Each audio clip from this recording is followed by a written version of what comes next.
1,000 sakripisyo, isang patak ng lason. Sa bahay ng mga Serrano ang pag-ibig ay hindi gamot, kundi isang dahan-dahang pagpatay. Habang hinihintay ni Mahalia ang bawat pagsikat ng araw para sa kanyang kalayaan, hindi niya alam na ang sarili niyang asawa ang magiging saksi sa kanyang lihim na krimen. Sino ang tunay na biktima?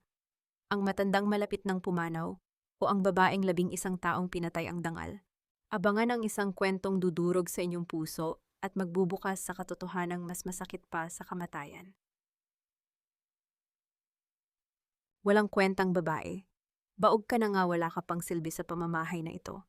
Ang tinig na iyon ni Doña Belen, kahit mahina at gumaralgal dahil sa katandaan, ay tila isang matalim na lason na humihiwa sa katahimikan ng kusina.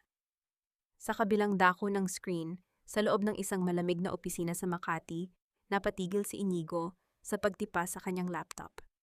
Ang kanyang puso ay tila pinipiga habang pinapanood sa monitor ng kanyang cellphone ang live feed mula sa camera na palihim niyang itinago sa kanilang ancestral house sa Laguna. Ang camera ay nakatutok kay Mahalia. Ang kanyang asawa ay nakatayo sa tapat ng lababo, dahan-dahang hinahalo ang isang baso ng gatas. Sa kabila ng masakit na salitang binitawan ng biyenan, mula sa kabilang silid na natiling blanko ang mukha ni Mahalia. Walang sagot, walang kibo, walang pag-angal. Ngunit sa ilalim ng liwanag ng bumbilya, nakita ni Inigo ang panginginig ng mga kamay ng asawa. Isang panginginig na hindi galing sa ginaw kundi sa isang emosyong matagal nang ibinaon sa limot. Ito ang miro ng biyayang mapait. Habang ang boses ni Doña Belen ay patuloy na umaalingaw-ngaw puno ng pag-alipusta sa pagkatao ni Mahalia, ang huli ay maingat na kumuha ng isang maliit na bote mula sa bulsa ng kanyang apron. Isang asul na likido ang dahan-dahang pumatak sa maputing gatas. 1, 2, 3. Ang bawat patak ay tila isang sumpa na humahalo sa sustansyang dapat sana ay magbibigay ng lakas sa matanda. Dito naramdaman ni Inigo ang unang bugso ng pagkasuklam. Ang babaeng pinakamamahal niya, ang babaeng pinagkatiwalaan niyang mag-aruga sa kanyang may sakit na ina, ay dahan-dahang pumapatay sa kaisa-isang taong nagbigay sa kanya ng buhay. Gustong sumigaw ni Inigo, gustong basagin ang screen ng kanyang telepono, ngunit ang kanyang lalamunan ay tila binarahan ng tuyong buhangin. Ang masakit na merienda ng katotohanan ay mas lalong naging mapait nang makita ni Inigo ang sumunod na ginawa ni Mahalia. Matapos ihalo ang likido, itinaas ni Mahalia ang baso at tinitigan ito ng matagal. Isang mapait na ngiti ang gumuhit sa kanyang mga labi, isang ngiting puno ng pagkapagod at pait. Inilapit niya ang baso sa kanyang dibdib, tila isang ina na nagpapatulog ng isang sanggol bago dahan-dahang humakbang patungo sa silid ng matanda. Sa bawat hakbang ni Mahalia sa sahig, nagawa sa Nara tila naririnig ni Inigo ang bawat hikbi na hindi kailanman lumabas sa mga mata ng kanyang asawa sa loob ng 11 taon. Naalala niya ang mga gabing umiiyak si Mahalia dahil sa masasakit na salita ng kanyang ina tungkol sa kanilang hindi pagkakaroon ng anak. Naalala niya kung paano niya pinili ang manahimik upang hindi lumaki ang gulo sa ngalan ng kapayapaan sa loob ng bahay. Ang kanyang pananahimik noon ang siyang naging mitya ng kadilimang nakikita niya ngayon. Nang makarating si Mahalia sa tabi ng kama ni Doña Belen ang matanda, ay tumingin sa kanya ng may halong pandidiri. Kinuha ni Mahalia ang unan, inayos ang pagkakasandal ng biyenan nang may pambihirang ingat, isang pagkalinga na sa paningin ng iba ay busilak, ngunit sa paningin ni Inigo ay nakapaninindig balahibo. Uminom na kayo, mama, para gumaan na ang pakiramdam niyo, bulong ni Mahalia sa isang tinig na kasing lamig ng sementeryo. Ang baso ay dumampi sa labi ng matanda. Ang gatas na may halong lihim ay dahan-dahang pumasok sa katawan ni Doña Belen. Sa sandaling iyon, ang mundo ni Inigo ay tuluyang gumuho. Ang kanyang mga kamay ay napakapit ng mahigpit sa gilid ng kanyang mesa hanggang sa mamuti ang kanyang mga kuko. Ang lahat ng kanyang pagsusumikap sa syudad, ang lahat ng kanyang pagtitiis na malayo sa pamilya, ay tila naging isang malaking biro. Habang pinapanood ni Inigo ang kanyang asawa na maingat na pinupunasan ang labi ng kanyang ina, matapos uminom, isang tanong ang paulit-ulit na bumubulong sa kanyang isipan, isang tanong na nagmumula sa kailaliman ng kanyang naguguluhang budhi. Ilang patak pa ba ng pait ang kailangang dumanas ng isang pusong sugatan bago ito tuluyang maging bato? At hanggang kailan kayang tiisin ng isang tao ang pagiging anino sa sarili niyang tahanan? bago siya magpasya na tapusin ang lahat sa pamamagitan ng isang dahan-dahang pamamaalam. Ang ulan sa labas ng bintana ng opisina ay patuloy na pumipitik sa bubong, isang marahas na paalala ng unos na nag-aabang sa kanyang pag-uwi. Sa screen ng cellphone, madilim na ang silid ni Doña Belen, ngunit ang dilim na iyon ay nananatili sa isip ni Inigo. Ang mga imahe ng asul na patak sa puting gatas ay tila mga anino na nag-uunahan sa kanyang paningin. Agad niyang isinara ang laptop, kinuha ang kanyang payong at itim na Amerikana at nagmamadaling tinungo ang elevator. Ang bawat hakbang niya pababa sa basement parking ay mabigat, tila ang bawat sahig ay dinaragdagan ang bigat ng mga kasalanang hindi niya pinansin noon. Nang ilunsad niya ang kotse patungo sa kahabaan ng South Luzon Expressway, patungong Laguna, ang dilim ng gabi ay sinalubong ng mga ilaw ng mga sasakyan na dumarayo sa gitna ng pag-ulan. Sa loob ng sasakyan, walang tugtog, walang radyo. Ang tanging maririnig ay ang mabilis na paghinga ni Inigo at ang hagibis ng mga gulong sa basang aspalto. Ang kanyang isip ay bumabalik sa nakaraan, sa araw na nawala ang kanilang pangarap ni Mahalia. 11 taon na ang nakararaan, ngunit sariwa pa rin sa kanyang alaala ang amoy ng ospital at ang iyak ng kanyang asawa sa loob ng malamig na silid. Naalala niya si Mahalia noon, isang babaeng puno ng sigla, mahilig magtanim ng mga orchidyas sa hardin, at may ngiting kayang pawiin ang pagod ng isang mahabang araw. Ngunit dinala niya ito sa ancestral house upang tumira kasama ang kanyang inang si Doña Belen, isang babaeng may matandang pananaw na ang tingin sa mahirap na pamilya ni Mahalia ay isang dungis sa pangalan ng mga Serrano. Sa bawat araw na lumipas, ang mga titig na puno ng pag-asa ay unti-unting napalitan ng tahimik na pagtangis. Habang pinapabilis niya ang takbo ng sasakyan, sumasagi sa kanyang isip ang araw na nalaglag ang sanggol sa sinapupunan ni Mahalia. Si Doña Belen noon, habang nakatayo sa itaas ng hagdan, ay ibinaba ang mabibigat na salita ng walang pakundangan. "Mahina ang katawan mo, wala kang kwentang asawa para sa anak ko," ang sigaw ng matanda, habang si Mahalia ay nakahandusay sa sahig, duguan at umiiyak sa sakit. At siya, si Inigo, dumating siya sa eksena, nakita ang dugo, narinig ang sigaw, ngunit pinili niyang tumahimik. Niyakap niya ang kanyang ina, hinayaan ang asawang mag-isa sa ospital, at tinakpan ang konsensya ng mga dokumentong medikal na binayaran niya upang burahin ang tunay na dahilan ng trauma. Ang katotohanan ay ang labis na stress at pisikal na pagod na ipinapagawa ni Doña Belen kay Mahalia ang pumatay sa bata. Isang mahigpit na hawak ang ginawa ni Inigo sa manibela hanggang sa pumuti ang kanyang mga knuckles.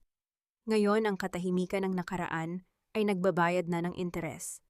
Ang asawang tahimik na nagtiis ng 11 taon ng pang-aalipusta ay hindi na ang Mahalia na kilala niya.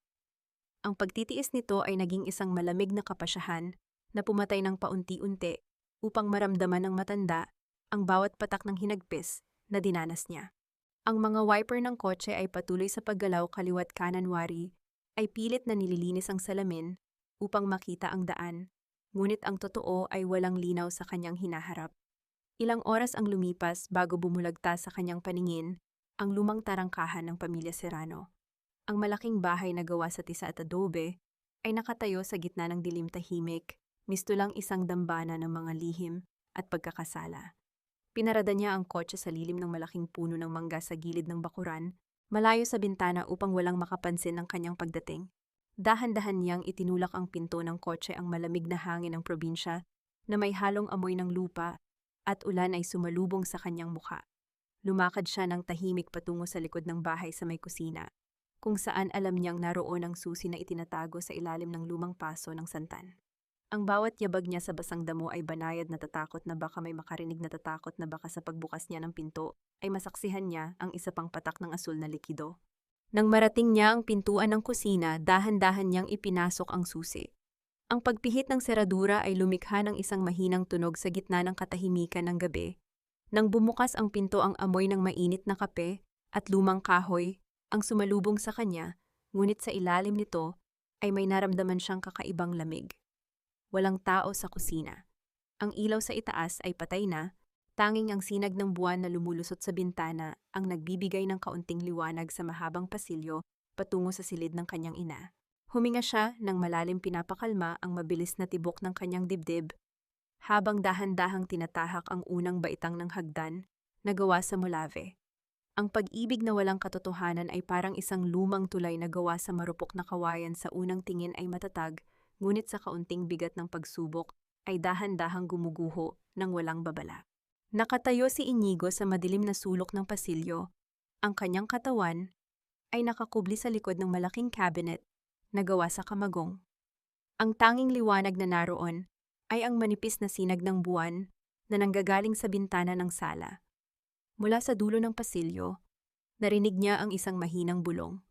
Isang boses na pamilyar ngunit may dalang kakaibang lamig na tila yelo na dumampi sa kanyang batok. "Sister, natatakot po ako. Parang hindi ko na kaya ang bigat nito sa tuwing tinititigan ko ang mga mata ni Mama." Si Mahalia iyon. Nakaupo siya sa sahig ng sala, hawak ang lumang telepono sa kanyang kandungan. Ang kanyang kabilang kamay ay mahigpit na nakakapit sa isang maliit kupas at puting medyas ng sanggol, ang tanging alaala ng anak na hindi man lamang nila nayakap ni Inigo. Ang kanyang mga balikat ay nanginginig sa bawat pigil na paghikpi. Mula sa kabilang linya narinig ni Inigo ang boses ng isang babae. Kahit hindi ito nakaspeaker, ang matinding katahimikan ng gabi ay nagbigay daan upang marinig ang bawat salita. Ang boses ay malambot, tila isang mapagkandiling ina, ngunit may dalang kakaibang talim na unti-unting pumupunit sa katahimikan. "Mahalia, aking kapatid, huwag mong hahayaang lamunin ka ng mahinang puso. Alalahanin mo ang ginawa ng matandang yan sa iyo.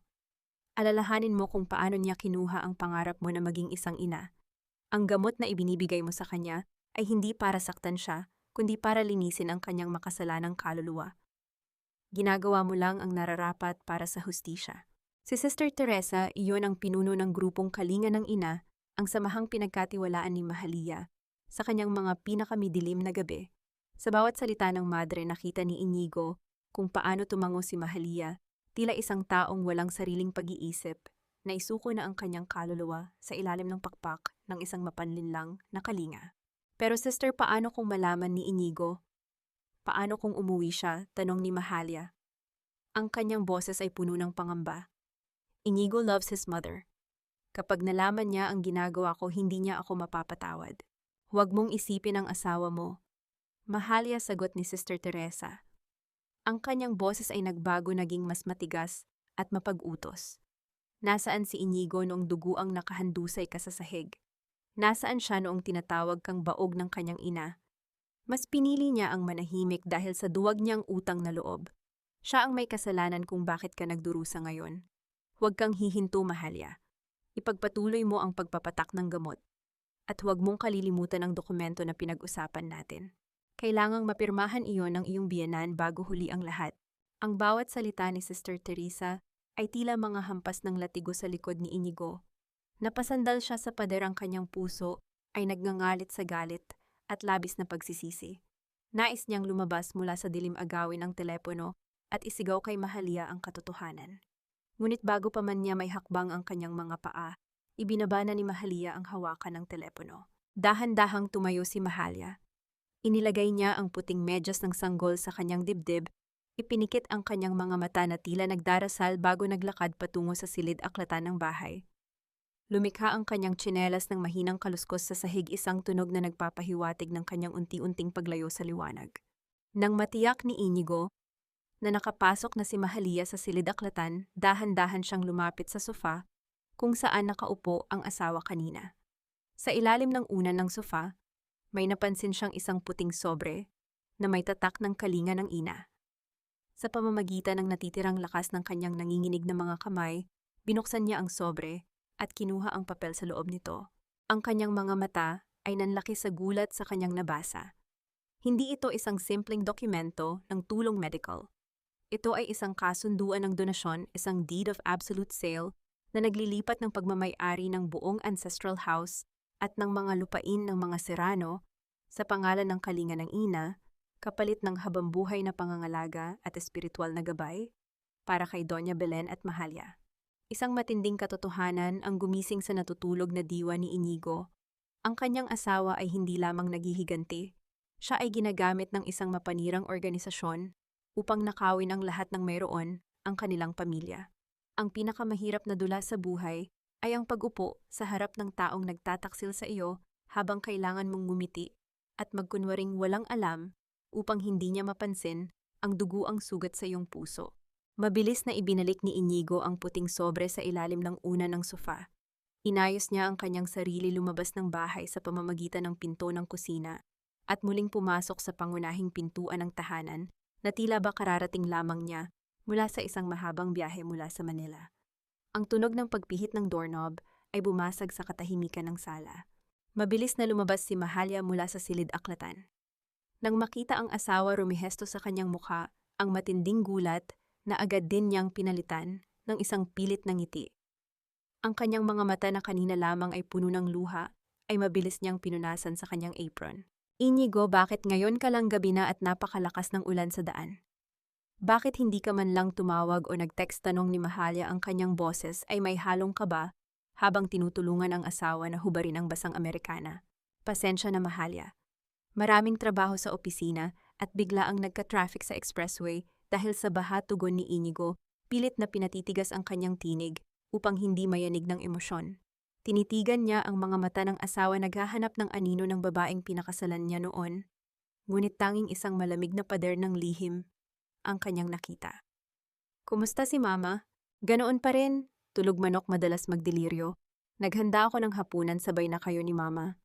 Ihahanda ko lang ang mesa, sabi ni Mahalia bago mabilis na tumalikod patungo sa kusina. Ilang sandali pa ang tatlo ay magkakasama na sa hapagkainan. Si Doña Belen ay nakaupo sa kanyang wheelchair sa dulo ng mesa. Ang kanyang tiyan ay kapansin-pansin, ang paglaki sa ilalim ng maluwag na duster, at ang kanyang mga mata ay walang buhay na nakatitig sa mangkok ng sopas. Ang hapunan ay naging isang tahimik na labanan. Ang tanging maririnig ay ang mahinang pagtama ng kutsara sa porselanang pinggan at ang ingay ng ulan sa labas. Biglang gumalaw si Doña Belen. Itinuro ng kanyang nanginginig na daliri si Mahalia at sa isang gumaralgal na boses ay sumigaw ito. Sino ka, magnanakaw, Inigo? Palayasin mo ang babaeng iyan. Ninanakaw niya ang mga alahas ko. Gusto niya akong patayin. Napatigil si Mahalia. Ang kanyang kutsara ay dahan-dahang ibinaba sa pinggan. Sanay na siya sa ganitong uri ng trato, ngunit sa harap ni Inigo ang bawat salita ng matanda ay tila isang bagong latigo sa kanyang bukas na sugat. Tikom ang kanyang bibig, ngunit ang kanyang mga mata ay sumisigaw ng matinding sakit. Tiningnan ni Inigo ang kanyang asawa. Nakita niya ang mga kamay nito na may mga gasgas at paltos dahil sa walang humpay na pagtatrabaho sa bahay at pag-aalaga sa kanyang ina. Sa kabila ng lahat ng pang-aalipusta, si Mahalia pa rin ang nagpupunas ng katawan ng matanda, nagpapalit ng lampin at nagluluto ng pagkain nito. Isang matinding kurot sa puso ang naramdaman ni Inigo.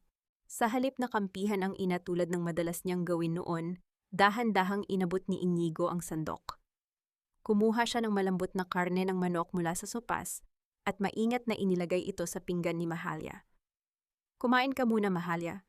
Mukhang pagod ka na. Hayaan mo na muna si Mama, ako na ang magpapakain sa kanya mamaya. Bulong ni Inigo. Ang kanyang boses ay puno ng isang lambing na matagal nang hindi naririnig ng asawa. Napatitig si Mahalia sa ulam na ibinigay ng asawa. Ang kanyang mga labi ay nanginginig at isang solong girot ng luha ang dahan-dahang pumatak sa kanyang pisngi, mabilis na humalo sa sopas. Ang simpleng kilos na yon ni Inigo ay tila isang mainit na haplos sa kanyang nanlalamig na kaluluwa, isang paalala ng pag-ibig na akala niya ay tuluyan ng namatay sa loob ng bahay na ito. Salamat, Inigo. Halos walang boses na tugon ni Mahalia, hindi makatingin ng diretso sa asawa dahil sa bigat ng lihim na kanyang tinatago. Ngunit ang saglit na kapayapaan sa hapagkainan ay mabilis na nabasag. Mula sa sala, ang mataring na tunog ng telepono ay muling umalingaw-ngaw sa buong kabahayan, bumasag sa marupok na sandali ng kanilang pagsasama.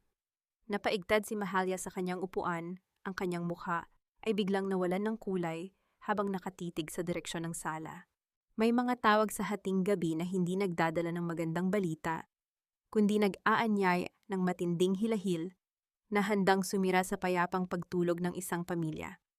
Mabilis na tinungo ni Mahalia ang sala upang sagutin ang telepono, bago pa man ito makagising muli kay Doña Belen. Sumunod si Inigo ng dahan-dahan na nanatili sa lilim ng pintuan ng kusina. Nakita niya kung paano nanginginig ang kamay ni Mahalia habang itinataas ang hawakan ng telepono.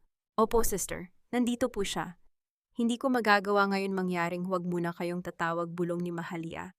Ang kanyang boses ay puno ng takot at pagmamakaawa. Agad niyang ibinaba ang telepono nang mapansin ang anino ni Inigo na papalapit sa kanya. Sino iyon, Mahalia? Tanong ni Inigo. Ang kanyang boses ay mahinahon, ngunit may dalang matinding bigat. Mabilis na umiwas ng tingin si Mahalia, pilit na inaayos ang nagulong buhok. Wala, Inigo. Wrong number lang. Isang matandang naliligaw yata ang tawag. Bumalik na tayo sa mesa. Alam ni Inigo na nagsisinungaling ang kanyang asawa, ngunit pinili niyang huwag magsalita. Ang bawat kasinungalingan ay tila isang karagdagang patong ng pader sa pagitan nilang dalawa.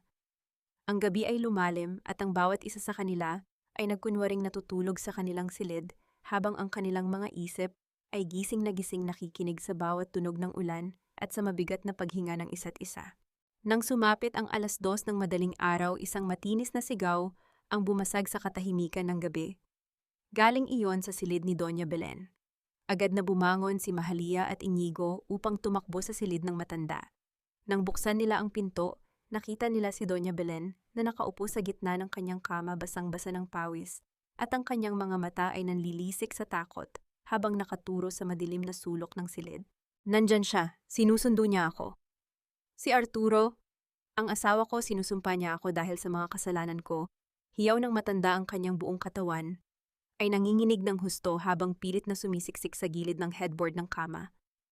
Mabilis na lumapit si Mahalia upang hawakan ang kanyang biyanan. Mama, huminahon po kayo. Walang tao riyan, nanaginip lang po kayo. Ngunit sa halip na kumalma, mas lalong nagwala si Doña Belen. Itinulak niya si Mahalia ng buong lakas. Ilayo mo sa akin ang babaeng iyan. Siya ang nagdala ng mga demonyo sa bahay na ito. Inigo, tulungan mo ako. Habang abala si Mahalia sa pagpapakalma sa matanda at pagkuha ng maligamgam na tubig sa kusina, sinamantala ni Inigo ang pagkakataon. Palihim siyang pumasok sa kanilang sariling silid at binuksan ang drawer sa tabi ng kama ni Mahalia kung saan madalas nitong itago ang kanyang mga personal na gamit. Sa ilalim ng mga lumang sulat at mga resibo, nahanap ni Inigo ang mga polyeto ng kalinga ng ina na nakita niya sa camera. Ngunit sa pagkakataong ito, may mga sulat kamay na tala sa gilid ng mga papel. Ang mga sulat ay mula kay Sister Teresa. Ang asul na lunas ay magpapalaya sa kanyang kaluluwa sa pamamagitan ng pag-amin sa kanyang mga kasalanan. Huwag kang hihinto, Mahalia. Ito ang tanging paraan upang marinig mo ang kanyang paghingi ng tawad para sa iyong nawalang anak. Nanginig ang mga kamay ni Inigo habang binabasa ang tala. Ang asul na likido ay hindi lason na pumapatay agad, kundi isang uri ng hallucinogen na unti-unting sumisira sa kaisipan ng kanyang ina upang magdulot ng mga matinding guni-guni at takot. Ang layunin ng organisasyon ay pahinain ang isip ni Doña Belen hanggang sa mapilitan itong pirmahan ang Deed of Absolute Sale sa ngalan ng takot at paghahanap ng kapayapaan. Biglang narinig ni Inigo ang isa pang hiyaw mula sa silid ng kanyang ina. Mabilis niyang ibinalik ang mga papel at tumakbo pabalik sa silid ni Doña Belen. Nang makarating siya, nakita niya si Mahalia na nakatayo sa tabi ng kama, hawak ang baso ng tubig habang nanginginig ang buong katawan. Si Doña Belen ay nakahiga, ngunit mula sa kanyang ilong ay dahan-dahang umaagos ang pulang dugo na pumatak sa maputing kumot. Napatitig si Mahalia sa kanyang mga kamay na may bahid ng dugo ng biyenan. Ang kanyang mga mata ay nanlaki sa matinding takot at pagsisisi na pagtatanto na ang kanyang hinahangad na hustisya ay unti-unti nang nagiging isang tunay na trahedya. Ang dugo sa puting kumot ay madaling labhan sa pamamagitan ng sabon at tubig, ngunit ang mantsa ng kasalanan sa budhi ng tao ay nananatiling nakaukit kahit hugasan pa ito ng libong luha ng pagsisisi. Mabilis na kumuha si Inigo ng malinis na bimpo upang punasan ang dugo sa ilong ng kanyang ina. Ang kanyang mga kilos ay banayad puno ng pag-aalala na matagal nang hindi nakikita ni Mahalia. Si Mahalia naman ay nanatiling nakatayo sa tabi ng kama, nakatitig sa kanyang sariling mga daliri, tila hindi makapaniwala na ang kanyang tahimik na paghihiganti ay nagbunga ng ganitong uri ng pinsala. Mahalia, pumunta ka muna sa silid natin. Magpahinga ka na. Ako na ang bahala rito kay Mama. Seryosong utos ni Inigo, hindi tumitingin sa kanyang asawa, upang hindi nito makita ang matinding lungkot sa kanyang mga mata. Tumango si Mahalia nang walang kibo. Humakbang siya palabas ng silid na tila isang anino na nawalan ng direksyon. Nang sumapit ang umaga ang ulan, ay tumila na ngunit ang makapal na hamog ay nananatiling nakalunod sa buong Laguna, tila nagtatago sa malalaking puno ng mangga at sa lumang ancestral house ng mga Serrano. Dahil sa labis na bigat ng kanyang dibdib, lumabas si Inigo sa bakuran upang kumuha ng sariwang hangin. Sa labas ng tarangkahan nakita niya si Tante Rosa, ang kanilang kapitbahay na abala sa pagwawalis ng mga tuyong dahon sa tapat ng kanilang bahay. Si Tante Rosa ay isang matandang balo kilala sa pagiging madaldal, ngunit may mabuting puso at malalim na pagmamalasakit sa pamilya Serrano. Nang mapansin ni Tante Rosa si Inigo agad, nitong ibinaba ang tingting na walis at lumapit sa tarangkahan. Inigo, anak, nakauwi ka pala mula sa Manila, bati ng matanda ang kanyang boses ay puno ng pag-aalala. Kumusta ang mama mo? Narinig ko siyang sumisigaw kagabi. Parang natatakot na naman ang matanda. Huminga ng malalim si Inigo, pilit na pinapakalma ang kanyang sarili. Opo, Tante Rosa. Medyo lumalala po kasi ang sakit ni mama sa pag-iisip. Madalas na po siyang magdeliryo ngayon. Lumapit pa ng husto si Tante Rosa. Inilagay ang kanyang kamay sa ibabaw ng bakal na tarangkahan at bumulong sa isang seryosong tono. Alam mo, Inigo, nag-aalala talaga ako riyan sa asawa mo. Si Mahalia, napakapayat na niya ngayon at palaging balisa. At isa pa nitong mga nakaraang buwan, may napapansin akong kakaiba rito sa bahay niyo. Napatitig si Inigo sa kapitbahay. Anong kakaiba, Tante Rosa? May mga bumibisitang madre rito.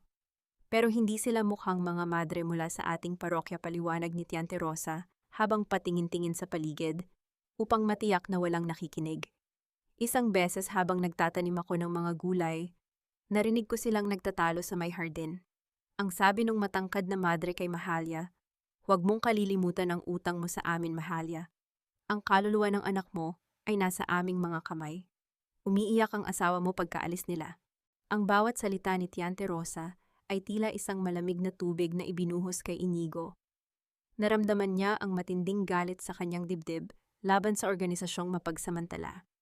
At may isa pa, Inigo, dagdag ni Tante Rosa, itinuro ang dulo ng kalsada gamit ang kanyang nguso. May isang itim na van na madalas nakaparada roon sa may kanto kapag hapon. Parang may nagmamasid sa bahay niyo. Nagpasalamat si Inigo kay Tante Rosa at nagpaalam na babalik na sa loob ng bahay. Ngunit habang naglalakad siya sa sementadong daan patungo sa pintuan, nakita niya ang dahan-dahang pagbuka ng maliit na tarangkahan ng kanilang bakuran. Isang matangkad na babaeng naka-unipormeng kulay abong madre ang dahan-dahang pumasok. Ang kanyang mukha ay may suot na banal na ngiti, ngunit ang kanyang mga mata ay malamig at matatalas na tila isang lawin na handang sumila ng biktima. Si Sister Teresa iyon. Ang pinakamabisang lason ay hindi ang mga chemical na inihahalo sa pagkain, kundi ang mga salitang nakabalot sa banal na turo na dahan-dahang pumapatay sa kakayahan ng isang tao na makakita ng katotohanan. Napatigil si Inigo sa tapat ng pintuan ng kanilang bahay, pilit na ibinabalik ang kapayapaan sa kanyang mukha habang papalapit si Sister Teresa. Ang kanyang puso ay tila isang tambol na mabilis ang pagpalo, ngunit alam niyang kailangan niyang maging matatag upang hindi mabulilyaso ang kanyang mga plano. Magandang umaga po, Sister, bati ni Inigo sabay yukod ng bahagya bilang tanda ng paggalang na madalas niyang gawin noon. Ako po si Inigo, ang asawa ni Mahalia. Ngumiti ng matamis si Sister Teresa, isang ngiti na kung hindi alam ni Inigo ang katotohanan, ay mapagkakamalan niyang mula sa isang anghel.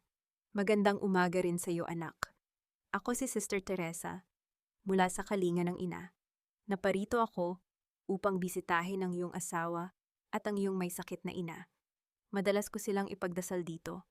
Pasok po kayo, Sister, pag-anyaya ni Inigo, kahit ang totoo ay nandidiri siyang papasukin ang babaeng ito sa loob ng kanilang tahanan. Nang makapasok sila sa sala, saktong lumabas si Mahalia mula sa kusina, dala ang isang tray ng tsa. Nang makita ni Mahalia si Sister Teresa, na kasama si Inigo, muntik na niyang mabitawan ang tray. Ang kanyang mga mata ay nanlaki sa takot at ang kanyang mga labi ay nangatal habang pilit na binibigkas ang pangalan ng madre. Si Sister Teresa, napadalaw po kayo na utal, na sabi ni Mahalia. Ipinagluto ko po kayo ng tsa, Sister.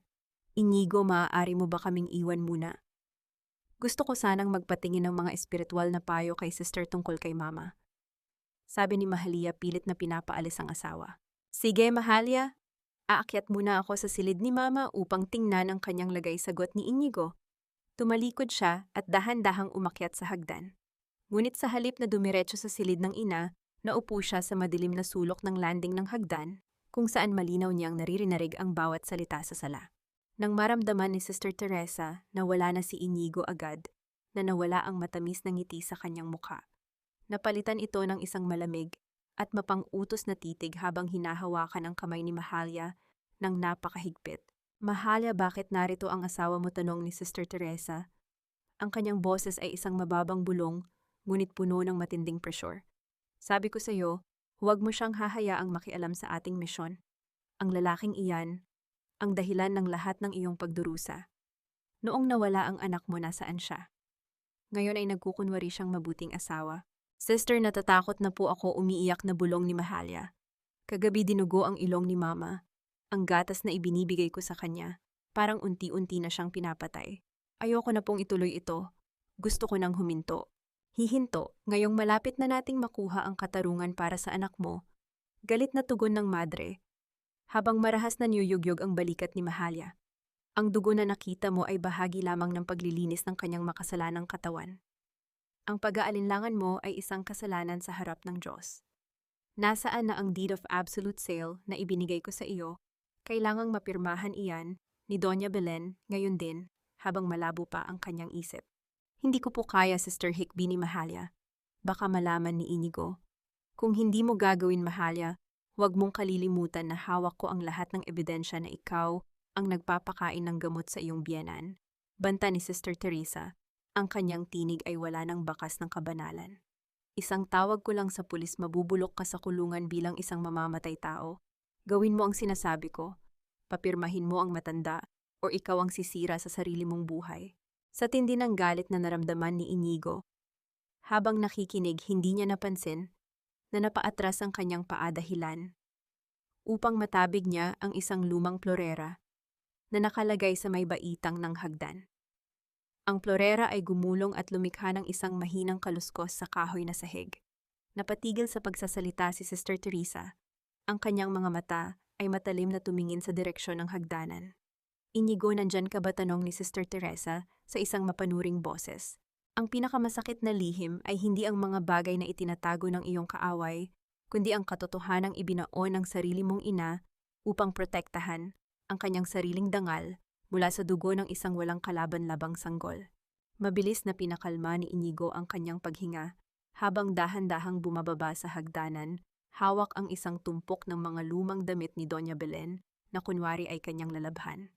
Ang kanyang mukha ay walang bakas ng kaba nang tignan niya si Sister Teresa na matalim pa ring nakatitig sa kanya. Pasensya na po, Sister. Medyo nadulas lang ang paa ko sa lumang baitang. Napakalicin po kasi dahil sa ulan, paliwanag ni Inigo sa isang kalmadong tono, at kailangan ko na ring dalhin ang mga damit na ito sa likod. Huminga ng malalim si Sister Teresa, pilit na ibinabalik ang kanyang banal na anyo. Walang anuman, anak. Ang pag-aalaga sa magulang ay isang gawaing pinagpapala ng langit. Mahalia, aalis na ako. Huwag mong kalilimutan ang mga ipinagdarasal natin para sa kapayapaan ng inyong pamilya. Sa pamamagitan ng isang makahulugang tingin na puno ng banta kay Mahalia, dahan-dahang tumalikod si Sister Teresa at lumabas ng bahay. Nang masiguro ni Inigo na nakaalis na ang madre, at habang si Mahalia naman ay abala sa likod bahay na umiiyak, ng tahimik, mabilis siyang pumasok sa silid ng kanyang ina. Si Doña Belen ay mahimbing na natutulog dahil sa epekto ng gamot. Ang kanyang paghinga ay mababaw at may kasamang mahinang huni. Lumapit si Inigo sa malaking aparador na gawa sa nara sa sulok ng silid. Alam niyang doon itinago ng kanyang ina ang lahat ng mahahalagang dokumento ng pamilya Serrano. Sa pinakailalim ng aparador, nakita niya ang isang maliit na bakal na kahon na may kandado. Naalala ni Inigo ang lihim na taguan ng susi sa likod ng nakapakong larawan ng kanyang yumaong ama. Nang makuha ang susi, dahan-dahang binuksan ni Inigo ang kahon. Ang amoy ng lumang papel at gamo-gamo ang sumalubong sa kanya. Sa loob ng kahon, nakita niya ang mga lumang titulo ng lupa, ngunit sa pinakailalim ay may isang lumang pulang folder na may pangalan ni Mahalia. Ito ang medikal na ulat mula sa Laguna General Hospital 11 taon na ang nakararaan, ang araw na nakunan ang kanyang asawa. Nang buksan niya ang folder ang kanyang puso, ay tila tumigil sa pagtibok sa kanyang nabasa. Ang medical na ulat na isinulat ng doktor ay malinaw at direkta. Ang pasyente na si Mahalia Serrano ay nagtamo ng matinding pagdurugo sa matris dahil sa labis na pisikal na pagod at pinsala mula sa pagkahulog sa hagdan. Walang anumang depekto sa kanyang reproductive organ.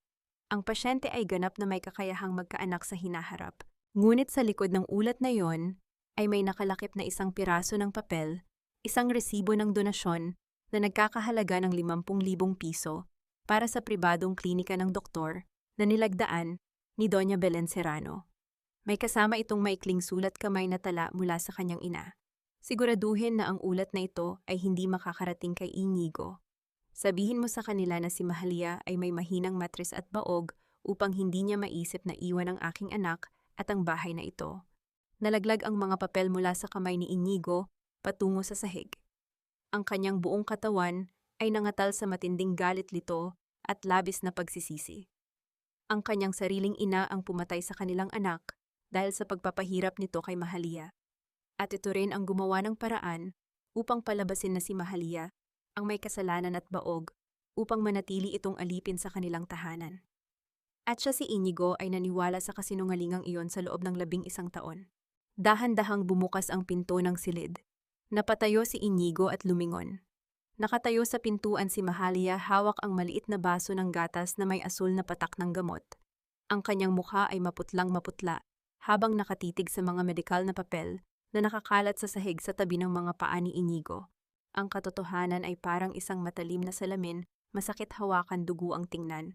Ngunit ito lamang ang may kakayahang pumutol sa mga tanikala ng nakaraang kasalanan na matagal nang nagnanakaw ng kapayapaan.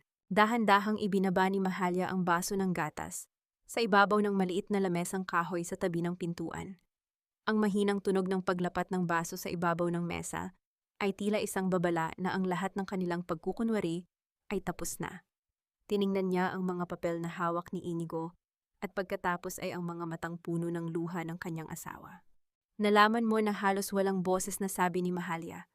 Ang kanyang mga tuhod ay biglang nanghina at dahan-dahan siyang napaupo sa sahig na katitig sa kawalan. Mabilis na lumapit si Inigo at lumuhod sa tapat ng kanyang asawa. Inabot niya ang nanginginig na mga kamay ni Mahalia, pinipisil ang mga ito nang mahigpit, tila natatakot na baka bigla itong maglaho sa kanyang harap. Mahalia, patawarin mo ako, umiiyak na pagsisisi ni Inigo. Ang bawat salita ay lumabas mula sa kanyang dibdib nang may kasamang matinding hirap. 11 taon. 11 taon kong hinayaan na pasanin mo ang paratang na ikaw ang may kasalanan. Pinaniwala ako ni Mama na may sakit ka na baog ka. At ako naman ay napakaduwag para alamin ang totoo dahil natatakot akong suwayin siya. Kasalanan ko ang lahat ng ito, Mahalia. Patawarin mo ako. Tiningnan ni Mahalia si Inigo.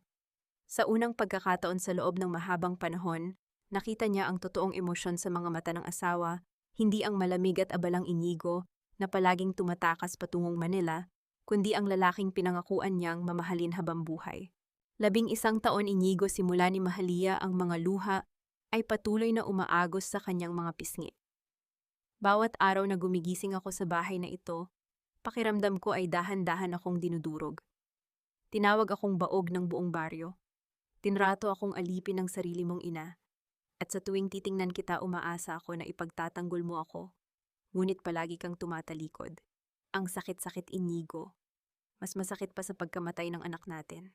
Alam ko aking asawa, tugon ni Inigo, habang dahan-dahang hinahaplos ang basang pisngi ni Mahalia. Ngunit pakiusap, Mahalia, huwag mong hahayaang kainin ka ng galit. Ang asul na likido na ibinibigay mo kay Mama, pinapatay mo siya ng dahan-dahan. At kapag nangyari iyon, masisira rin ang buhay mo. Hindi ko po gustong patayin si Mama, Inigo. Maniwala ka sa akin, pagmamakaawa ni Mahalia, nanginginig ang kanyang buong katawan. Sabi ni Sister Teresa, gamot lang daw iyon para maging malinaw ang isip ni Mama at aminin niya ang kanyang mga kasalanan bago siya pumanaw. Sabi niya pagkatapos nito ay magkakaroon na tayo ng kapayapaan at kalayaan para magkaanak muli.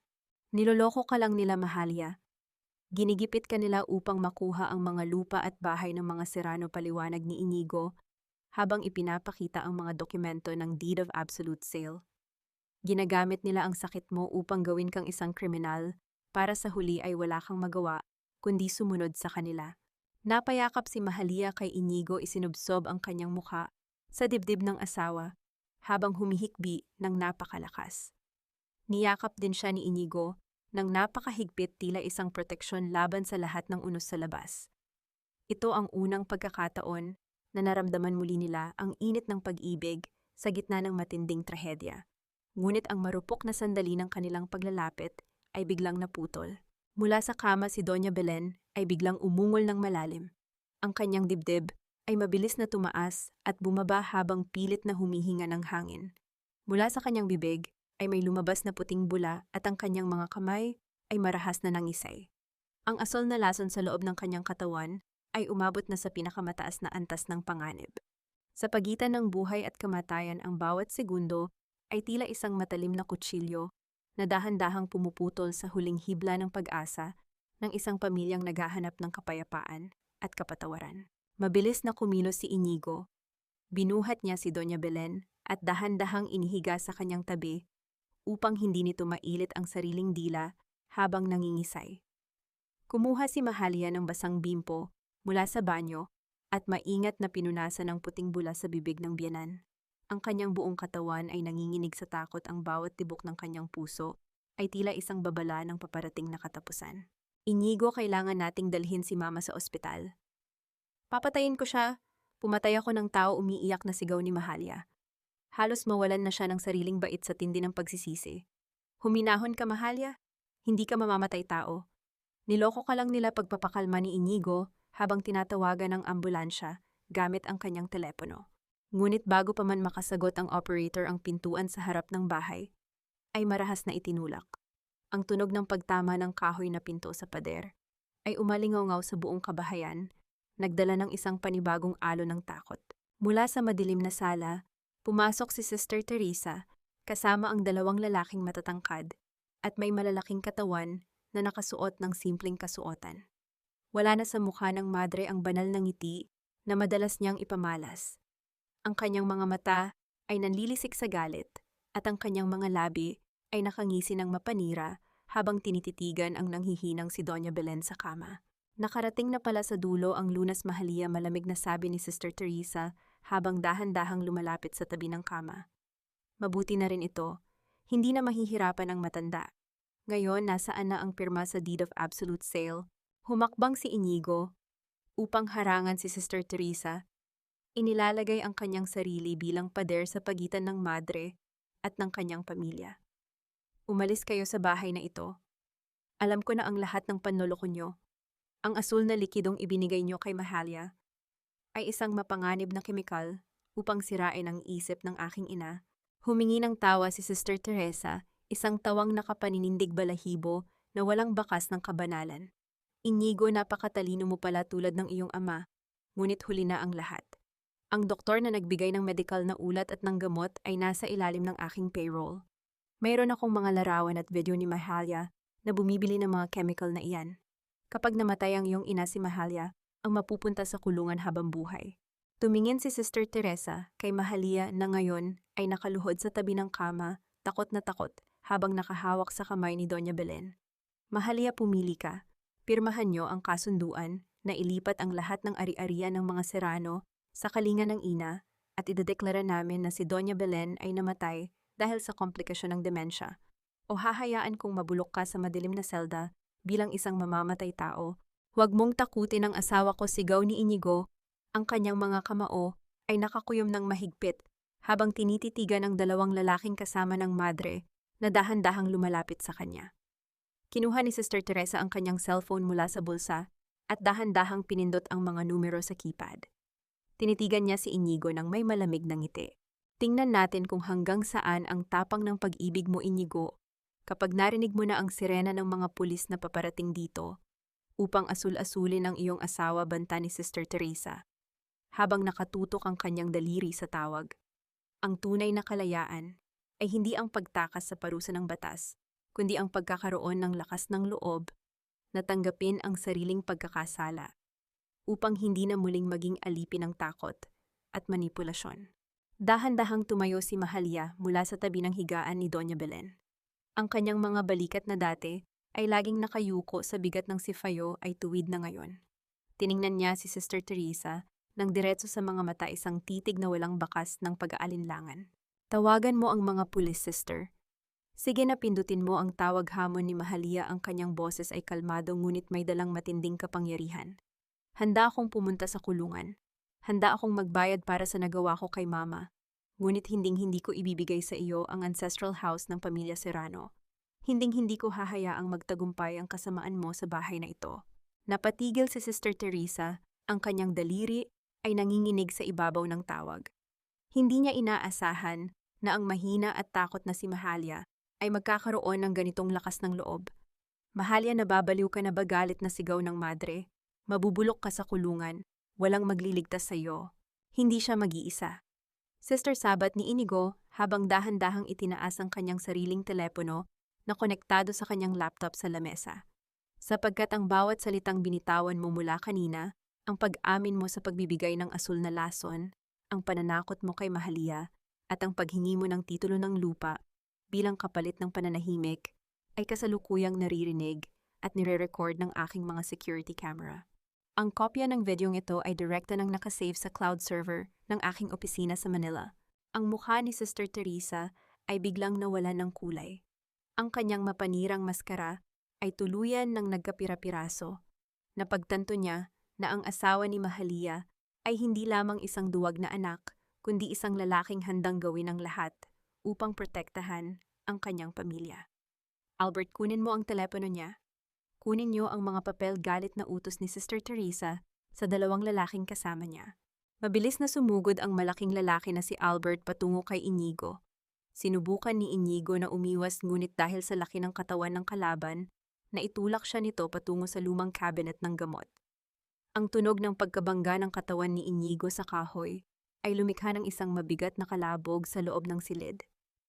Inigo, sigaw ni Mahalia, sinubukan niyang harangan ang isa pang lalaki na papalapit sa kanyang asawa. Habang nagaganap ang kaguluhan sa loob ng silid, isang sunod-sunod na mahigpit na katok ang narinig mula sa pangunahing pintuan ng bahay. Ang boses ni Tiante Rosa, kasama ang ilang malalakas na tinig ng mga kalalakihan, ay umalingaw-ngaw mula sa labas. Inigo, Mahalia, buksan niyo ang pinto. Kasama ko ang mga barangay tanod, nakita naming pumasok ang mga kahina-hinalang tao sa bakuran niyo, sigaw ni Tiante Rosa. Napatigil si Albert sa paghawak kay Inigo. Tumingin siya kay Sister Teresa na ngayon ay puno na ng takot at pagkalito habang ang tunog ng papalapit na mga yabag ng paa ng mga opisyal ng barangay ay dahan-dahang naririnig mula sa pasilyo. Sa harap ng batas ng tao at ng Diyos, walang maskarang kayang itago ang amoy ng nabulok na budhi kapag ang katotohanan na ang mismong humaharap sa iyo. Ang pintuan ng silid ay marahas na bumukas, at ang liwanag mula sa pasilyo ay tumama sa nanlilisik na mga mata ni Tiante Rosa. Kasunod niya ang tatlong matatangkad na tanod ng barangay na may hawak na mga batuta at flashlight. Ang ingay ng kanilang mabibigat na yabag sa sahig na nara ay tila isang hatol na hindi matatakasan ni na Sister Teresa. Huli kayo! Nakita namin ang ginawa niyo sa bintana, sigaw ni Tiante Rosa habang itinuturo ang dalawang lalaking kasama ng madre. Inigo, Mahalia, ayos lang ba kayo? Mabilis na nagbago ang anyo ni Sister Teresa. Sa isang iglap, bumalik ang kanyang banal na tinig at ang kanyang mga kamay ay muling nagkadaop sa tapat ng kanyang dibdib. Mga Ginoo, nagkakamali kayo. Kami ay narito lamang upang magbigay ng huling sakramento at panalangin para sa may sakit na si Doña Belen. Si Inigo ay nagmakaawa sa aming tulong. Isang matalim na tawa ang kumawala sa mga labi ni Inigo habang dahan-dahang tumatayo mula sa pagkakasandal sa cabinet. Pinunasan niya ang dugo sa kanyang labi at ipinakita ang kanyang cellphone sa mga tanod. Masyado nang gasgas ang drama mo, sister, malamig na sabi ni Inigo. Lahat ng pananakot niyo kay Mahalia, ang pag-amin niyo sa lason, at ang pilit na pagpapapirma sa deed of sale, lahat iyan ay napanood na ng mga awtoridad sa Manila dahil naka-broadcast ito sa cloud. Wala nang ligtas sa inyo. Nang marinig ang salitang cloud at awtoridad, sinubukan ni Albert at ng isa pang lalaki na tumalon palabas ng bintana. Ngunit bago pa man sila makalapit, mabilis silang nahawakan ng mga tanod. Ang tunog ng pag-inggit ng mga posas na ikinakabit sa kanilang mga kamay ay bumasag sa huling pag-asa ni Sister Teresa. Hindi ito maaari. Pinagkakaisahan niyo ang isang lingkod ng Diyos, hiyaw ni Sister Teresa, habang kinakaladkad siya palabas ng mga opisyal. Ang kanyang dating maayos na belo ay nagulo at ang kanyang mukha ay naging larawan ng isang taong tuluyan ng nilamon ng sariling kasamaan. Nang tumahimik ang paligid at tanging ang mahinang ulan na lamang ang naririnig, mabilis na lumapit si Mahalia sa higaan ni Doña Belen. Ang matanda ay tila bumalik na sa malay, ang kanyang mga mata ay dahan-dahang bumukas. Wala na ang takot at deliryo sa kanyang mga mata. Tanging isang malalim na pagkapagod at linaw ng pag-iisip ang naroon. Tiningnan ni Doña Belen si Mahalia. Ang kanyang nanginginig na kamay ay dahan-dahang itinaas, tila may gustong abutin. Sa gitna ng katahimikan, isang mahinang salita ang lumabas sa kanyang mga labi na nagpatigil sa mundo ni Mahalia. Mahalia, anak, bulong ng matanda. Ang salitang anak ay tila isang malakas na hampas sa dibdib ni Mahalia. Sa loob ng 11 taon ito, ang unang pagkakataon na tinawag siya ng kanyang biyenan sa ganitong paraan. Sa kabila ng lahat ng lason, sa kabila ng lahat ng pait, ang huling hibla ng kanilang koneksyon ay muling nabuhay sa gitna ng hapdi. Ngunit bago pa man makasagot si Mahalia, ang mga mata ni Doña Belen ay muling pumikit ng mahigpit, at ang kanyang paghinga ay naging isang mahaba at gumaralgal na tunog na tila nagpapaalam. Sa gitna ng pinakamadilim na gabi, ang katahimikan ng pagpapatawad ay mas malakas pa kaysa sa anumang sigaw ng galit, dahil ito ang tanging tunog na may kakayahang bumuo sa mga pusong matagal nang nagkapira-piraso. Ang silid ng ospital sa Laguna ay nababalot ng amoy ng gamot at ang mahinang tunog ng ventilator na nagbibigay ng hininga kay Doña Belen. Nakaupo si Mahalia sa isang silya sa tabi ng kama, ang kanyang mga kamay ay mahigpit na nakahawak sa isang rosaryo. Sa labas ng pinto, naririnig niya ang mahinang boses ni Inigo na nakikipag-usap sa mga doktor at sa mga pulis na nag-iimbestiga sa kaso ng kalinga ng ina. Salamat sa mabilis na pagdating ng ambulansya, na agapan ang matinding pinsala sa atay at utak ng matanda. Ang asul na likido ay unti-unti nang nailalabas sa kanyang katawan, ngunit ang pinsala sa kanilang relasyon ay tila mas mahirap pang lunasan kaysa sa anumang lason. Dahan-dahang gumalaw ang mga daliri ni Doña Belen. Ang kanyang mga mata ay bumukas ng bahagya, at sa pagkakataong ito wala ng hamog ng deliryo ang nakatakip sa kanyang paningin. Tumingin siya sa puting kisame bago dahan-dahang ibinaling ang kanyang ulo patungo kay Mahalia. Mahalia, mahinang tawag ng matanda, ang kanyang boses ay tuyot at gumaralgal. Mabilis na tumayo si Mahalia at lumapit sa biyenan. Kumuha siya ng isang baso ng tubig na may straw at dahan-dahang ipinainom ito sa matanda. Ang kanyang mga kilos ay walang bakas ng galit, tanging ang malalim na pag-aalaga na likas sa kanyang pagkatao ang namamayani. Nang makainom, hinawakan ni Doña Belen ang kamay ni Mahalia. Ang kanyang hawak ay mahina, ngunit ang init ng kanyang balat ay tila nagpapadaloy ng isang mensaheng matagal nang ibinaon sa ilalim ng kanyang pagiging matapobre. Narinig ko ang lahat, Mahalia. Noong gabing nasa bahay tayo, simula ni Doña Belen, ang mga luha ay dahan-dahang namumuo sa gilid ng kanyang mga mata. Narinig ko ang pag-iyak niyo ni Inigo. Nalaman ko na nahanap niya ang folder sa aking aparador. Napatungo si Mahalia, ang kanyang mga luha ay muling pumatak sa maputing kumot ng ospital. Patawarin mo ako, anak, hikbi ni Doña Belen. Ang kanyang buong katawan ay nanginginig sa tindi ng pagsisisi. Naging masama akong ina sa iyo. Pinatay ko ang apo ko dahil sa katigasan ng loob ko. At pagkatapos ay ninakawan kita ng pagkakataong maging masaya dahil sa takot ko na iwan mo kami.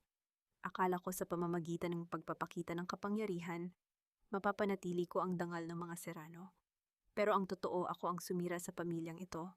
Pumasok si Inigo sa silid at napatigil nang makita ang eksena. Lumapit siya at tumayo sa kabilang panig ng kama, hinawakan din ang kamay ng kanyang ina. Mama, pareho kaming may pagkukulang, sabi ni Inigo, ang kanyang boses ay puno ng emotion. Hinayaan ko kayong magsakitan dahil sa duwag kong pananahimik. Mula ngayon, hindi na tayo mamumuhay sa lihim. Magpapagaling kayo at aayusin natin ang lahat. Tumingin si Mahalia kay Doña Belen at pagkatapos ay kay Inigo. Ang bigat na dinadala niya sa loob ng 11 taon, ang sifayo ng pagiging baog, ang sakit ng pang-aalipusta, at ang guilt ng pagbibigay ng asul na lason ay tila dahan-dahang natutunaw. Dahan-dahang yumuko si Mahalia at niyakap ang kanyang biyenan. Hindi ito ang yakap ng isang alipin sa kanyang amo, kundi ang yakap ng isang anak na nagpapatawad sa kanyang ina. Ang tunog ng kanilang sabay na paghikbi ay naging isang himig ng paghilom sa loob ng malamig na silid ng ospital. Napapatawad ko na po kayo, Mama, bulong ni Mahalia sa gitna ng kanyang pag-iyak. Gusto ko na pong maging payapa tayong lahat. Sa unang pagkakataon sa loob ng mahabang panahon, ang ancestral house na dati ay puno ng anino ng nakaraan, ay tila nagkaroon ng puwang para sa isang bagong pagsikat ng araw. Ang sugat na dahan-dahang naghihilom ay nag-iiwan ng piklat, hindi upang ipaalala ang sakit, kundi upang magsilbing patotoo na ang isang tao ay nakaligtas mula sa matinding pagsubok at handa na para sa isang panibagong umaga. Lumipas ang ilang linggo mula nang mangyari ang kaguluhan sa ancestral house ng mga Serrano. Ang amoy ng antiseptic at tunog ng mga makinang medical ay napalitan na ng sariwang hangin mula sa mga bintana ng bahay. Ngunit sa pagkakataong ito, ang bahay ay hindi na nababalot ng takot. Ang bawat sulok na dati ay puno ng anino ng nakaraan ay dahan-dahang pinupuno ng liwanag ng pag-asa. Dahan-dahang inalalayan ni Inigo ang kanyang ina pababa sa hagdan. Si Doña Belen, bagamat mahina pa ang mga tuhod at kailangang gumamit ng tungkod, ay mayroon ng masiglang kulay sa kanyang mga pisngi. Ang kanyang mga mata ay hindi naligaw, nakatuon na ang mga ito sa bawat hakbang, tila bawat tapak sa sahig ay isang pasasalamat sa pangalawang buhay. Dahan-dahan lang, Mama. Huwag kayong magmadali, may malambot na tinig na sabi ni Inigo. Sa paanan ng hagdan, naghihintay si Mahalia. Hawak niya ang isang tasa ng mainit na salabat na may halong pulot. Walang asul na likido, walang lihim na lason. Tanging ang dalisay na layunin na mapangalagaan ang natitirang panahon ng kanyang biyenan. Nang makalapit, dahan-dahang inabot ni Doña Belen ang tasa. Tumingin siya kay Mahalia at sa isang pambihirang pagkakataon ang kanyang mga labi ay gumuhit ng isang maliit ngunit totoong ngiti. Isang ngiti na hindi na kailangan ng mga salita upang sabihing salamat. Matapos ang merienda, lumabas ang mag-asawa sa hardin. Ang mga orchidyas na matagal nang nabulok ay muling dinidilig ni Mahalia at ang mga damong ligaw ay dahan-dahan nang nalilinis. Umupo si Inigo sa tabi ni Mahalia sa lumang bench sa ilalim ng puno ng mangga. Mahalia, palagay ko oras na para iwanan na natin ang bahay na ito. Seryosong sabi ni Inigo habang nakatingin sa malaking mansyon. Marami itong dalang alaala na masakit. I want us to start fresh. May nakita akong maliit na property sa Batangas malapit sa dagat.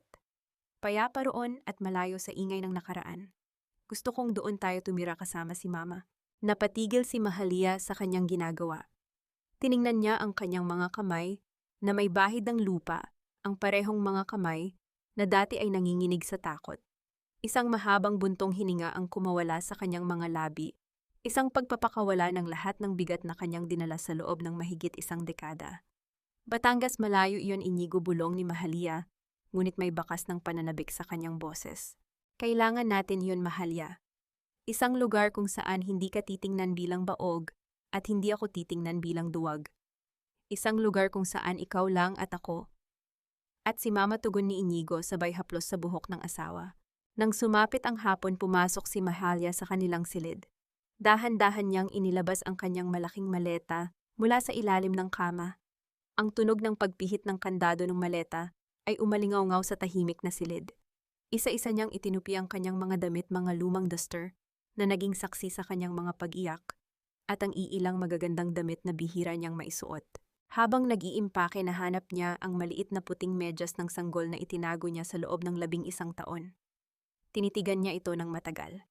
Ngunit sa halip na maiyak, naramdaman niya ang isang kakaibang kapayapaan. Hinalikan niya ang medyas bago ito maingat na inilagay sa pinakaibabaw ng kanyang mga gamit. Lumabas si Inigo sa silid at nakita ang kanyang asawa na nakatayo sa harap ng nakabukas na maleta. Ang silid ay halos wala na ring gamit, handa na para sa kanilang pag-alis kinabukasan. Mahalia, handa ka na ba? Tanong ni Inigo. Ang kanyang boses ay puno ng pag-asa. Tiningnan siya ni Mahalia at sa unang pagkakataon sa loob ng 11 taon, isang ngiti na abot hanggang sa kanyang mga mata ang sumilay sa kanyang mukha. Isang ngiti na nagsasabing ang lahat ng pait ay natapos na. Ngunit bago pa man makasagot si Mahalia, isang mahinang katok ang narinig mula sa pinto. Nakatayo roon si Doña Belen, hawak ang isang lumang kahon ng alahas. Ang kanyang mukha ay seryoso, tila may isang huling bagay siyang kailangang ibigay bago sila tuluyang lumisan sa bahay na iyon. Ang bawat paglubog ng araw ay hindi tanda ng katapusan, kundi isang pangako ng langit na sa kabila ng dilim ay may naghihintay na bagong liwanag na mas matindi at mas dalisay kaysa sa kahapon. Dahan-dahang pumasok si Doña Belen sa silid ni na Inigo at Mahalia. Ang tunog ng kanyang tungkod sa sahig na kahoy ay tila isang ritual ng pagpapakumbaba. Huminto siya sa tapat ni Mahalia at iniabot ang maliit na kahon ng alahas na gawa sa pelus. Sa loob nito ay isang lumang singsing na may malaking diamante, ang heirloom ng mga Serrano, na tanging ang mga tunay na asawa at reyna ng tahanan ang may karapatang magsuot. Mahalia, sa loob ng 11 taon, ipinagkait ko sa iyo ang karangalang ito, mahinang sabi ni Doña Belen. Ang kanyang tinig ay nanginginig sa emotion. Ang singsing na ito ay simbolo ng katapatan at sakripisyo. Isuot mo ito hindi bilang alipin ko, kundi bilang tunay na may-ari ng pusong ito at ng pamilyang Serrano. Patawarin mo ako kung huli na ang lahat.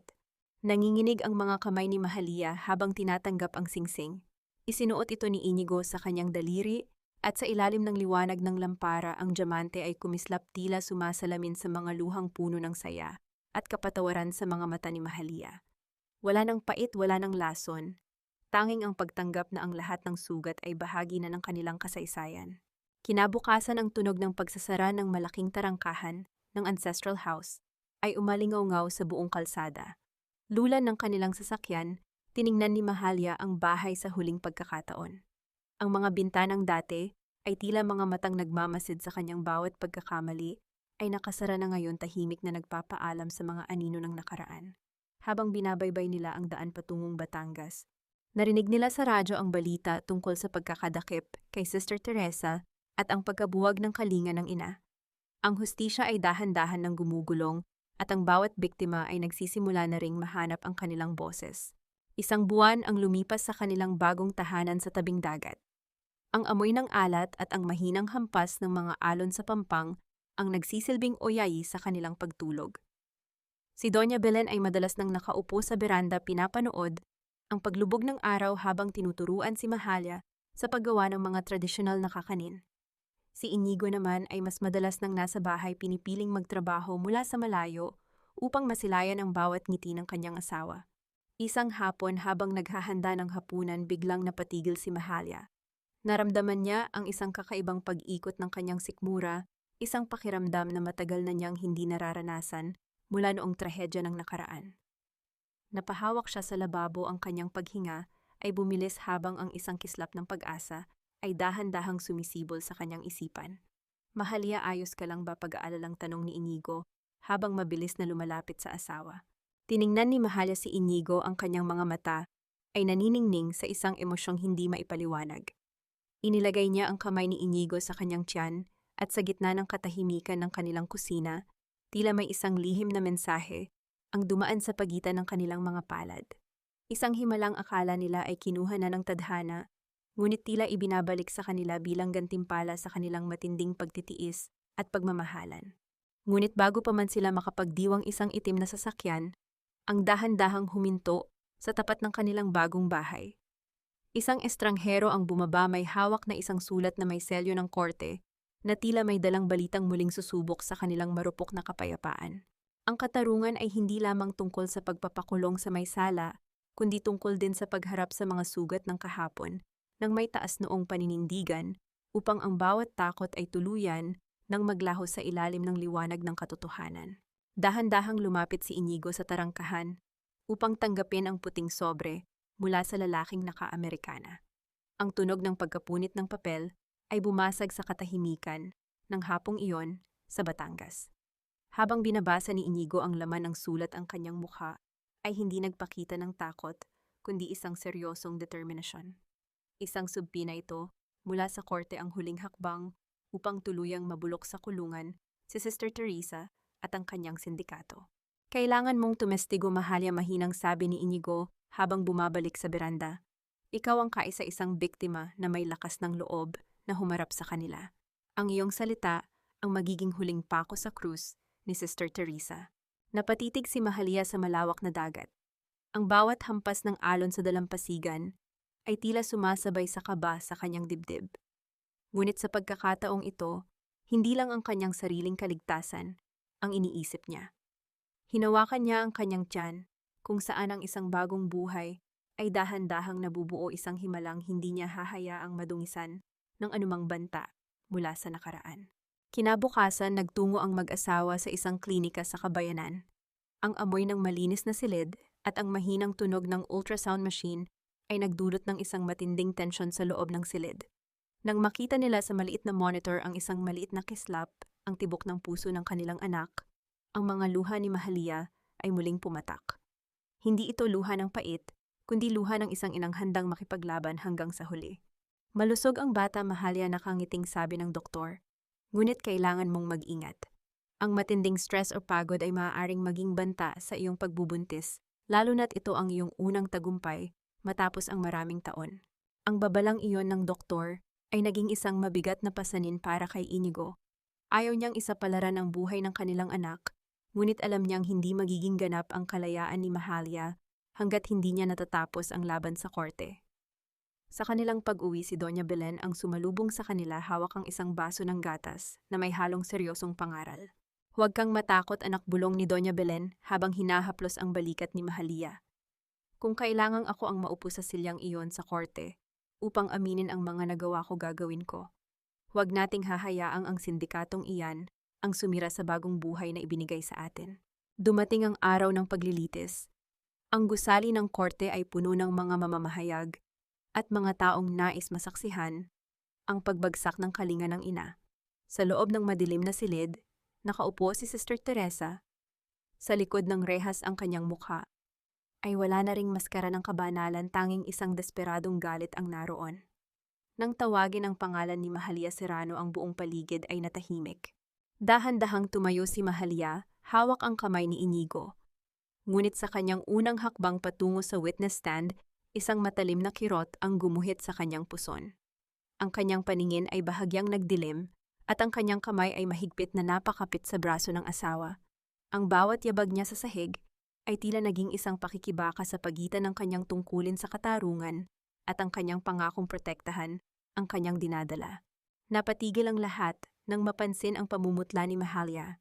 Si Sister Teresa, mula sa kanyang kinauupuan, ay nagpakita ng isang mapanuyang ngiti, tila hinihintay ang pagbagsak ng babaeng kaisa-isang tumindig laban sa kanya. Ang tunay na katapangan ay hindi ang kawalan ng takot, kundi ang pagpapatuloy sa paghakbang kahit nanginginig ang mga tuhod at humihingi ng saklolo ang katawan dahil may mga laban na mas mahalaga kaysa sa sariling kapakanan, ang laban para sa kinabukasan ng isang inosenteng buhay. Sa loob ng malamig na silid ng korte, ang bawat hininga ni Mahalia ay tila isang pakikibaka. Ang matalim na kirot sa kanyang puson ay dahan-dahang gumagapang, tila isang babala na ang kanyang katawan ay abot na sa hangganan ng pagtitiis. Ramdam niya ang malamig na pawis na gumagapang sa kanyang noo habang nakahawak siya ng mahigpit sa gilid ng witness stand. Tumingin siya kay Inigo na ang mukha ay larawan ng matinding takot at pag-aalala, handang tumalon upang saluhin siya sa anumang sandali. Maaari mo bang ituloy, Ginang Serrano? Tanong ng hukom. Ang boses nito ay puno ng pag-unawa, ngunit may kasamang awtoridad. Huminga ng malalim si Mahalia. Ipinikit niya ang kanyang mga mata, at sa loob ng isang sandali, naramdaman niya ang maliit na tibok sa kanyang sinapupunan. Isang munting paalala na hindi na siya nag-iisa.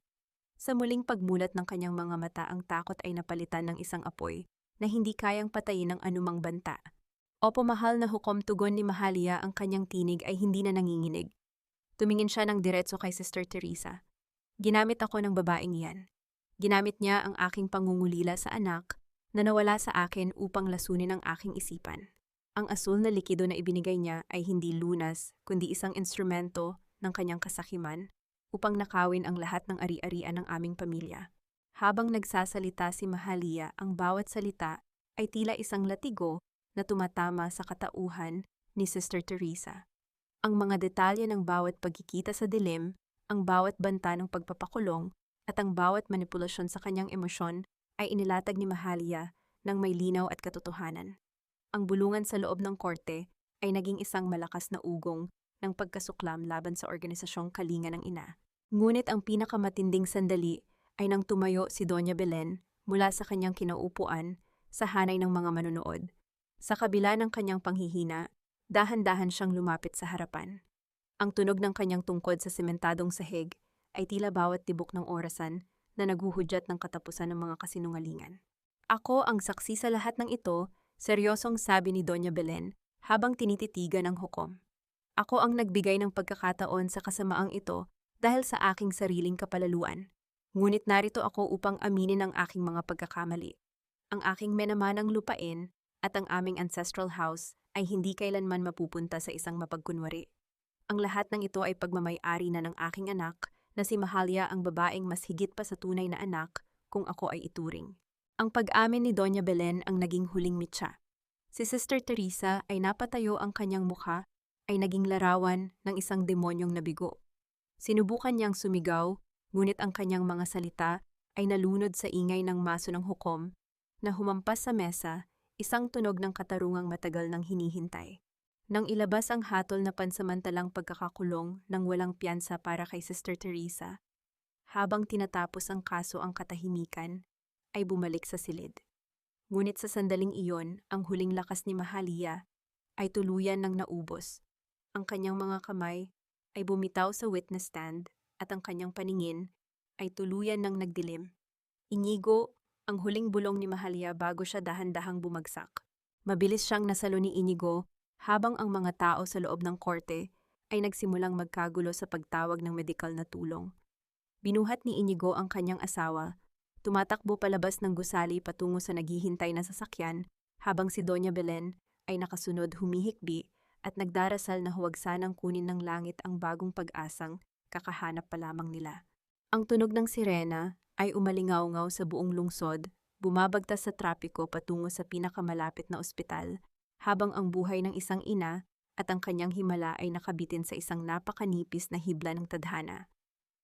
Ang tunay na katarungan ay hindi natatapos sa loob ng malamig na silid ng korte, kundi nagsisimula sa mainit na yakap ng isang pamilyang natutong bumuo mula sa mga piraso ng kanilang sariling pagkakasala sa ilalim ng pagbabantay ng isang bagong bukas na puno ng pag-asa. 9 na buwan matapos ang huling hampas ng maso ng katarungan, ang simoy ng dagat sa Batangas ay nagdadala ng isang bagong uri ng himig. Ang ancestral house sa Laguna ay tuluyan na nilang ibinigay sa isang kawanggawa para sa mga matatandang inabuso, isang paraan ni Doña Belen upang kahit paano ay mabayaran ang mga taon ng kanyang pagkakamali. Sa kanilang bagong bahay na gawa sa puting bato at kahoy, ang bawat bintana ay laging nakabukas upang papasukin ang liwanag ng araw. Isang malakas at malusog na iyak ng isang sanggol ang bumasag sa katahimikan ng madaling araw. Sa loob ng kanilang silid, dahan-dahang binuhat ni Mahalia ang kanyang anak, isang munting himala na binigyan nila ng pangalang Esperanza, ang simbolo ng kanilang pag-asa. Ang bata ay may mga matang tila bituin sa linaw, at ang bawat munting galaw ng kanyang mga daliri ay tila isang haplos ng langit sa pusong matagal nang nagtiis. Pumasok si Inigo sa silid, dala ang isang tasa ng gatas para kay Mahalia. Lumapit siya at hinalikan ang noo ng kanyang asawa bago maingat na niyakap ang mag-ina. Ang dating lamig sa pagitan nilang dalawa ay tuluyan ng natunaw na palitan ng isang pag-ibig na mas matatag dahil dumaan sa apoy ng pagsubok. Mahalia, kamukha mo siya, lalo na kapag ngumingiti, bulong ni Inigo sa isang tinig na puno ng paghanga. Salamat, Mahalia. Salamat sa hindi pagsuko sa atin. Salamat din, Inigo, dahil pinili mong manatili sa tabi ko sa gitna ng unos tugon ni Mahalia. Habang nakasandal ang kanyang ulo sa balikat ng asawa, ang kanilang mga kamay ay magkahawak sa ibabaw ng kumot ng sanggol, isang imahe ng pagkakaisa na hindi na kayang sirain ng anumang lihim. Sa beranda nakaupo si Doña Belen sa kanyang tumba-tumba. Wala na ang kanyang tungkod. Kahit dahan-dahan ang kanyang paglakad, ang kanyang katawan ay tila naging mas magaan mula nang mawala ang bigat ng kanyang konsensya. Abala siya sa paghahanda ng isang maliit na kumot na may borda ng pangalan ni Esperanza. Nang marinig niya ang iyak ng kanyang apo, isang matamis at mapayapang ngiti ang gumuhit sa kanyang mga labi. Narinig nila sa lumang radyo sa kusina ang huling ulat tungkol kay Sister Teresa. Ang babaeng dati ay nagkukubli sa ilalim ng banal na belo ay tuluyan ng hinatulan ng habambuhay na pagkabilanggo para sa kasong human trafficking at illegal detention. Ang katarungan ay hindi lamang naging mabilis, kundi naging ganap. Habang lumulubog ang araw sa abot-tanaw ng dagat ang pamilya Serrano, ay nagsama-sama sa hapagkainan. Walang lason, walang takot, at wala ng asul na likido. Ang tanging naroon ay ang amoy ng masarap na pagkain at ang tunog ng kanilang tawanan. Ang bawat sugat ay naging piklat na lamang isang paalala na sa kabila ng lahat ng pait ang buhay, ay palaging may inihahandang tamis para sa mga marunong magpatawad at magmahal ng tapat.